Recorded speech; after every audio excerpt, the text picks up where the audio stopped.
त्यो अब मेरो निर्णय हुँदैन। पार्टीले मलाई समुदायमा जुन तरिकाले मलाई पठाउँदाखेरि त्यो प्रभावकारी हुन्छ भनेर निर्णय गर्छ। म त्यही उहाँहरूको निर्णयलाई नै सिरोपर गर्नको लागि तयार बसेको छु। यदि पार्टीले तपाईँलाई टिकट दियो भने तपाईँ लड्न चाहिँ तयार हुनुहुन्छ? म कुनै पनि हिसाबको जिम्मेवारी वहन गर्नको लागि नै राजनीतिमा प्रवेश गरेको हो। जस्तो अब योभन्दा अगाडि चाहिँ कलाकारिता क्षेत्रबाट राजनीतिमा प्रवेश गरेकाहरूले त्यति साह्रो सफलता प्राप्त नगरेको कि जस्तो भइरहेको अवस्थामा त्यो रिमा विश्वकर्माले चाहिँ त्यो गरेर देखाउँछ भन्ने तपाईँमा कतिको हिम्मत छ, अठोट छ?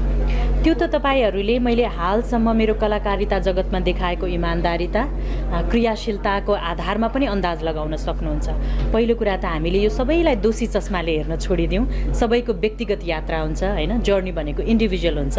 तपाईँको यथार्थ र मेरो यथार्थ फरक हुनसक्छ। त्यो हिसाबले चाहिँ क्यालेन्डरमा पनि एउटा यस्तो पात्रमा पनि एउटा यस्तो मिति आउँछ जसले चाहिँ पात्र नै पल्टाउन बाध्य गरिदिन्छ नि। म त्यसरी लाग्ने सोचिरहेको छु। आफूलाई भिन्न तरिकाले आफ्नो एउटा इन्डिभिजुअल जर्नी क्रिएट गर्न खोजिरहेको छु।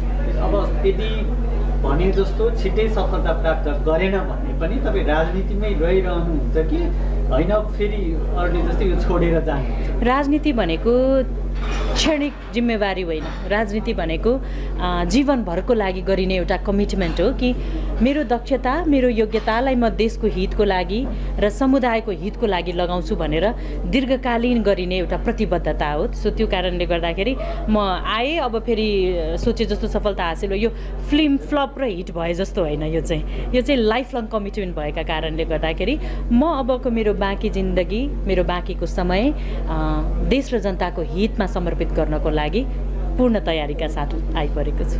जस्तो अब नेपालमा यति धेरै पार्टीहरू थिए, यति धेरै पार्टीहरू पनि दर्ता भइरहेका छन्, सबैतिर नलागेर उज्यालो नेपाल पार्टीमा आउनुको कारण, यो पार्टी बनाउनुको कारण के पहिलो कुरा त यो देशमा पार्टी पनि धेरै भए, नेता पनि धेरै भए, नेतृत्व पनि धेरै आयो होइन। तर साँच्चै नै जनताको जीवनस्तर उकास्ने खालका निर्णय खासै कसैले गरेको पाइँदैन है।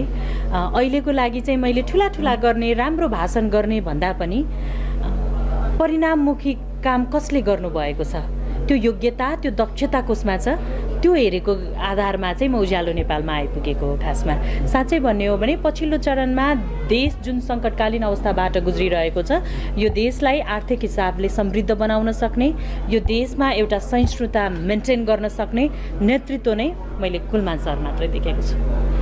जस्तो अब अन्तिममा अब राजनीतिमा लाग्दै गर्दा राजनीतिको एउटा सपना भनेको प्रधानमन्त्री बन्ने हुन्छ। जस्तो हामी रिपोर्टरसँग एक दिन सम्पादक बन्ने सपना देख्छौँ भने जस्तै तपाईँ युमा आइसकेपछि प्रधानमन्त्री बन्नेसम्मको सोच चाहिँ राख्नु भएको छ कि छैन? यो सपना देख्ने क्षेत्र होइन, यो सेवा गर्ने क्षेत्र हो होइन। म त्यो कुरामा अवेर छु। त्यो कारणले गर्दा पदमोहले, नेताहरूको पदमोह, नेतृत्व दलको पदमोहले गर्दाखेरि आज देशलाई कस्तो हालतमा सङ्कटकालीन अवस्थामा उभ्याएको छ।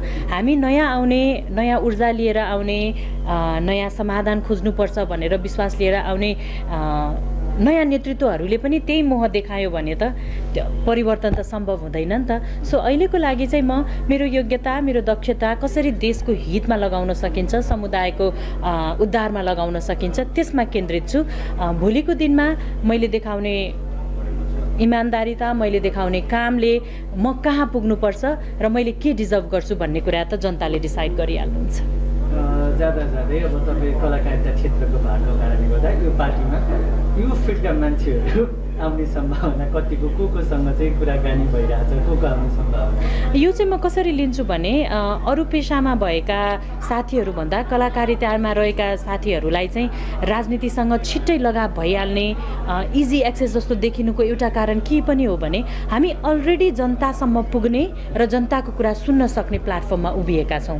त्यो कारणले गर्दाखेरि चाहिँ हामीलाई केही हदसम्म हाम्रो समाजसँग डिरेक्ट कन्ट्याक्ट छ, समुदायसँग डिरेक्ट कन्ट्याक्ट छ जस्तो फिल हुन्छ र उहाँहरूको आवाजलाई अरू पेसाका साथीहरू भन्दा हामी डिरेक्टली उहाँहरूसँग पुग्ने भएका कारणले गर्दा हामीले अझ सशक्त तरिकाले उहाँहरूको आवाज ठाउँमा पुर्याउन सक्छौँ जस्तो हामीलाई आभास हुन्छ।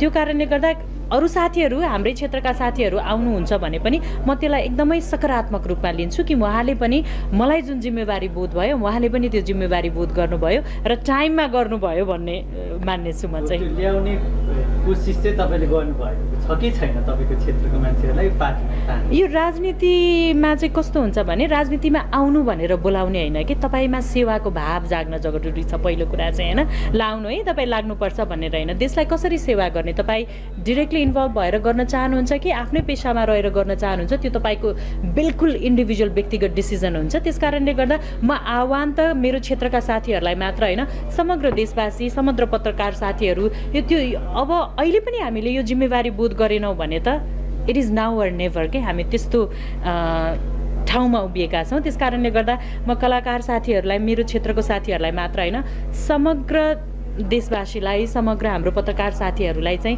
यो पटक तपाईँ हामी अत्यन्त संवेदनशील भएर देश निर्माणमा जुट्नुपर्नेछ। त्यसकारण सबैलाई आह्वान गर्न चाहन्छु कि यो राजनीतिक चेतनालाई संस्थागत बनाउनका लागि परिणाममुखी बनाउनका लागि आफ्नो क्षेत्रबाट आफ्नो ठाउँबाट हामी सबै जिम्मेवार हुन जरुरी छ। हुन्छ दिदी, समय र संवादका लागि धेरै धेरै थ्याङ्क यू सो मच।